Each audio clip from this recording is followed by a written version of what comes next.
Bonjour Marie-Alix, merci de participer à cette interview suite à ton expérience avec Quit pour l'arrêt du tabac au sein de ton entreprise et avec Bearing Point.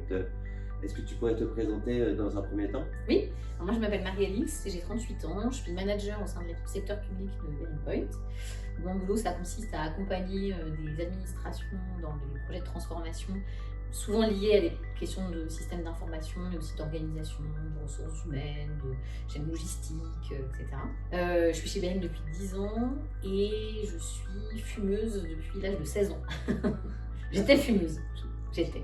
J'étais fumeuse, c'est vrai que maintenant ça fait presque 8 mois que tu as arrêté. C'est ça. Comment s'est passée ta vie de fumeuse? Comment est-ce que tu as commencé? Est-ce que tu as été une fumeuse régulière? Est-ce que tu as fait des tentatives au cours de ton parcours? Alors moi j'ai commencé donc à fumer à 16 ans, j'ai été une grosse fumeuse pendant 10 ans, un demi-paquet, un paquet par jour. J'ai essayé d'arrêter de fumer en entrant en licence, ça a duré péniblement 3 semaines et après j'avais plus jamais retenté. Et en fait au bout de 10 ans il y a eu une rupture parce que je suis partie à l'étranger dans un pays où du coup, enfin vraiment il n'y a pas d'habitude de fumer et j'étais très seule.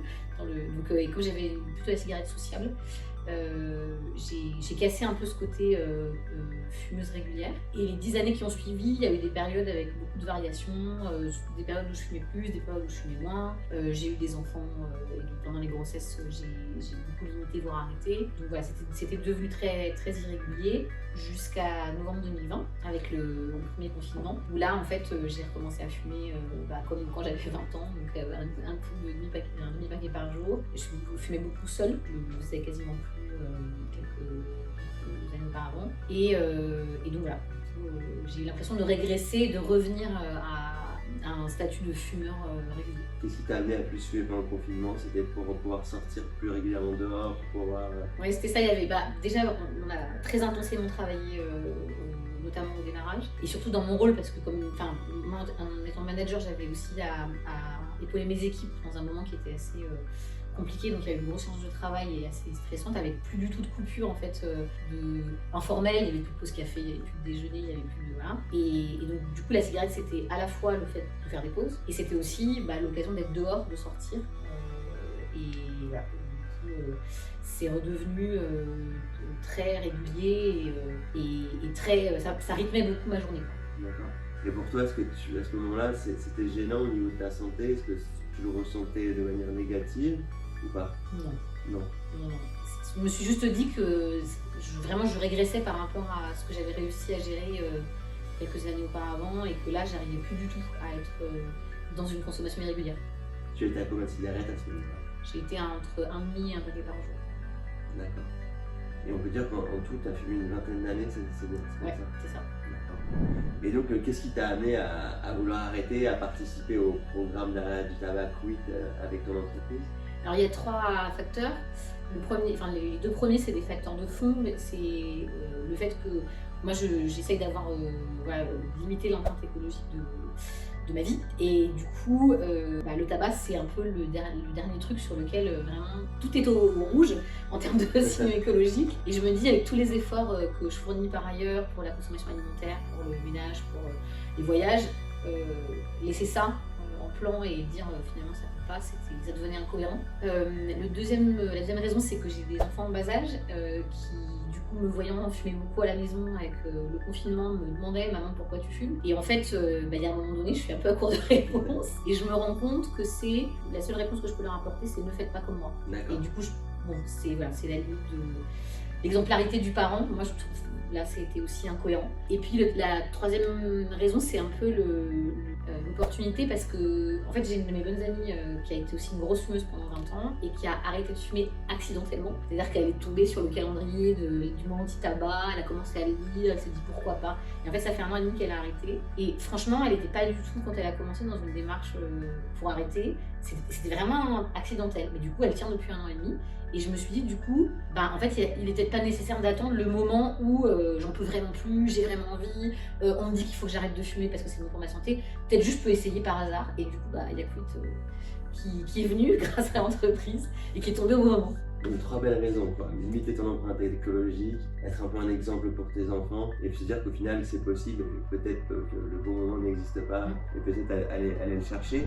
Dans le programme en lui-même, parce que c'est un programme Quit qui dure à peu près une année, avec une phase de préparation assez intensive, après on a un accompagnement où on est un peu plus, avec un peu plus de distance, mais on est présent. Qu'est-ce qui t'a plu? Qu'est-ce qui pour toi t'a permis justement de passer à l'action et de réussir sur l'arrêt du tabac?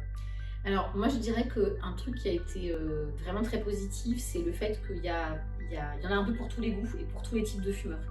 Quand j'ai commencé le programme, j'étais un peu dubitative parce que souvent les programmes pour arrêter de fumer, ils ciblent beaucoup les fumeurs qui sont très dépendants à la nicotine. Et donc, du coup, il y a plein de sujets sur les substituts, etc. Et en fait, moi, ça n'avait jamais été mon cas et ça ne l'était toujours pas. La dépendance, elle était vraiment très comportementale et psychologique. Et en fait, j'ai trouvé qu'il y en avait, c'est un programme collectif. Donc ça aussi, ça donne de l'énergie, voilà, ça permet de s'encourager mutuellement.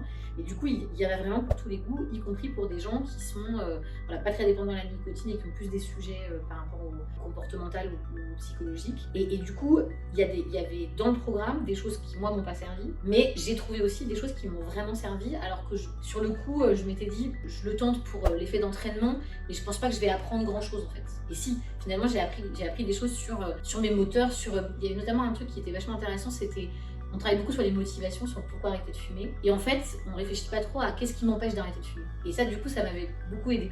Les barrières, freins, exactement. les peurs. Ouais, c'est vrai qu'il y a deux manières d'aborder l'arrêt du tabac. Il faut que les synergies se créent. Il y a les motivations plus en fait qu'est-ce qui m'empêche d'arrêter de fumer. C'est ça. Durant l'accompagnement, tu penses qu'on a été suffisamment présent avec toi ou peut-être trop intrusif? Ben non, moi ça m'a paru pas mal parce que c'était, là encore, c'était bien pour des gens qui avaient besoin d'être très accompagnés parce qu'il y avait beaucoup de disponibilité avec le groupe WhatsApp, avec les réunions régulières au démarrage. Et puis après, quand on n'était pas trop dispo, qu'on avait moins besoin d'être accompagné, bah, c'était pas grave si on ratait une session, on pouvait la reconsulter en replay. Et puis on n'était pas obligé de participer au groupe WhatsApp si on n'avait pas envie. Donc en fait, la formule elle est pas mal parce qu'elle laisse beaucoup de liberté à chacun en fonction de ses besoins. Et qu'est-ce que tu en as pensé de l'application? Alors moi je l'ai trouvé aussi sympa pour la même raison que j'évoquais, c'est-à-dire qu'il y en a vraiment pour tous les goûts. Il y en a pour ceux pour qui le volet écologique est important, il y en a pour ceux pour qui c'est plutôt pour des questions de santé. Et encore une fois, ça offre tout un tas de services. Il y a des gens qui avaient besoin d'être un peu guidés parce qu'ils ont l'habitude de, par exemple, faire des coachings avec des applis et donc du coup qui pouvaient avoir l'usage des exercices de respiration, des choses comme ça. Et puis après, il y a des gens qui s'en sont moins servis. Moi, ça m'a servi un tout petit peu au début, mais vraiment sur des aspects très liés plutôt à l'écologie. N'étant pas sportive, le côté forme, par exemple, ça ne sert à rien du tout. Ouais. Mais voilà, je pense qu'il y a des gens pour qui ça a vraiment créé un effet d'entraînement et du coup, là encore, plein de services disponibles qui permettent de trouver un peu son pouce. Aujourd'hui, ça fait à peu près presque 8 mois, je crois que tu fumes plus. Comment est-ce que tu te sens? Mieux.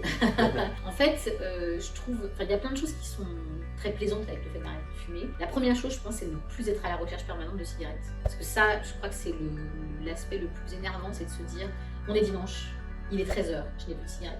Et du coup, de me dire où est-ce que je vais en trouver, il faut que je fasse le tour de. Voilà. Il faut que j'aille place de Clichy pour trouver le seul tabac ouvert du dimanche. Le reste que tout le monde se refile et du coup il y a une queue de 10 km. Voilà, je pense qu'il y a une forme de liberté retrouvée par rapport à ça. Le fait qu'en ayant recommencé à fumer beaucoup, j'avais retrouvé des symptômes de maux de gorge que j'avais plus. Et du coup, là pareil, tout ça, ça a disparu. Et puis, je continue à suivre sur l'appli les 30 kg de CO2 que j'ai pas émis, les milliers de litres d'eau que j'ai économisés. Et ça me fait plaisir, je me dis. Et puis l'argent en fait. Alors, du coup, moi, j'ai pas fait le choix de le mettre dans une cagnotte, mais par contre, je le vois là, grâce à l'appli, je compte. Et parfois, je redis, mon mari, il fume beaucoup et il n'a pas du tout arrêté. Et parfois, je lui dis, regarde, ça fait 8 mois que j'ai pas fumé, paf, 1000 balles. Ah, on a 1000 balles déjà. On a 1000 balles. Ouais, ça compte quand même. Ça compte, non, mais quand on est tout à bout, l'écologie, l'argent, la santé, c'est vrai que c'est des choses qui sont motivantes et qui nous permettent de continuer dans l'arrêt du tabac. Est-ce que tu as confiance un peu en toi pour la suite? Parce qu'on sait que pour sortir du tabac, il faut quand même suffisamment de temps. Aujourd'hui, tu te sens comment? Tu te sens forte? Alors moi, je me sens confiante dans le fait de ne pas retomber dans le fait de fumer régulièrement. En revanche, là, ce que j'ai réussi à faire pendant 8 mois, j'ai retouché une cigarette au bout de la première semaine, à 2h du matin lors d'une soirée, je trouve que ça va, c'était honorable. Mais du coup, j'en ai plus refumé depuis et avec des tentations qui étaient liées souvent au stress et à la fatigue, ou parfois voilà, à des fins de soirée. Et en fait, là j'ai un peu plus peur de la difficulté à ne plus fumer ponctuellement dans des moments un peu sympas. Alors que je pense que ce que m'a apporté le programme par rapport à la phase précédente où je fumais de manière irrégulière, c'était la conviction qu'en fait ces cigarettes récréatives, non plus elles servaient à rien, elles avaient aussi un impact écologique, elles avaient aussi un impact négatif sur la santé. Enfin, ça restait, même si c'était moins, la nocivité du tabac, c'est pas qu'un problème de quantité. C'est un problème de en soi, essentiellement, ça ne sert à rien, ça donne de l'argent à des entreprises qui ne sont pas des entreprises bienveillantes, c'est voilà, une industrie qui n'est pas une industrie qu'on a envie de favoriser pour le développement social et environnemental. Enfin, tous ces trucs-là, je pense que j'en avais pas... Ça m'impactait pas du tout de la même manière. Et ça, c'est un truc aussi que le programme m'a apporté, c'est de me dire, une cigarette, en fait, c'est pas si anodin. C'est pas si anodin. Okay. Et ça laisse un peu la brèche ouverte, on peut rebasculer. Le fait de retomber dans l'addiction, effectivement. Si tu devais donner un conseil à quelqu'un qui se serait arrêté de fumer, ça serait quel conseil? Alors, je pense qu'arrêter de fumer, c'est comme faire des enfants, il n'y a jamais de bon moment. Et à un moment donné, ça vaut le coup d'essayer en se disant qu'on prend les choses petit à petit sans se mettre trop de pression. Finalement, le truc qui a été vraiment salvateur, je pense, dans le fait d'arrêter de fumer, à la fois dans ce programme-là et puis dans la phase précédente où j'étais devenue une fumeuse irrégulière, c'était le fait de ne pas me sentir jugée, en fait. Que on me laisse faire les choses à mon rythme.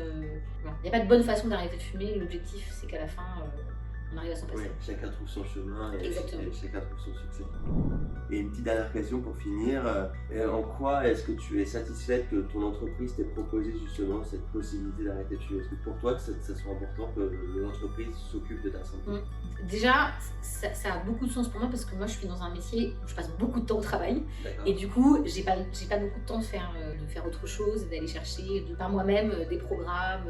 Voilà. Donc le fait que l'entreprise ait fait le tri entre guillemets des options possibles et choisi un programme pour nous accompagner, ça je trouve que c'est vraiment à la fois ça dit que l'entreprise se soucie de nous au-delà simplement du fait qu'on est la force de travail et puis moi ça me fait concrètement gagner du temps, de l'énergie et ça met à ma disposition un service qui est immédiatement utilisable et intéressant. Après ce que j'ai trouvé aussi intéressant en lien avec ce programme-là précisément, c'est parce que ça crée une dynamique collective avec des collègues de travail, parfois qu'on connaît, parfois qu'on ne connaît pas.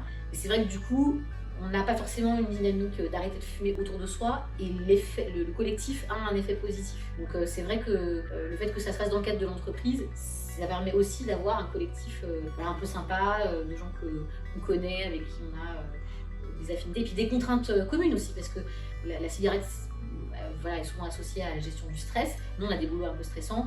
Du coup, c'est sûr qu'on n'a pas les mêmes problématiques que des gens qui bossent de 10h à 17h tous les jours sur des boulots pas très stressants.